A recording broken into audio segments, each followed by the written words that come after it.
ప్రపంచ హోమియో దినోత్సవాన్ని పురస్కరించుకొని వైద్య ఆరోగ్య శాఖ మంత్రి దామోదర రాజనరసింహ హోమియో వైద్యులు నర్సింగ్ సిబ్బందికి శుభాకాంక్షలు తెలిపారు. ఏటా ఏప్రిల్ 10న హోమియోపతి పితామహుడు డాక్టర్ క్రిస్టియన్ ఫ్రెడరిక్ శామ్యూయల్ హెనెమన్ జయంతిని పురస్కరించుకొని హోమియో దినోత్సవాన్ని జరుపుకుంటారు.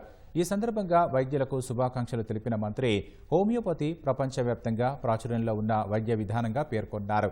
ఈ ఏడాది ఆరోగ్యకరమైన భవిష్యత్తు కోసం సహజ, సురక్షితం, సమర్థవంతమైనదని అనే థీమ్తో హోమియో దినోత్సవాన్ని నిర్వహించుకుంటున్నామని తెలిపారు.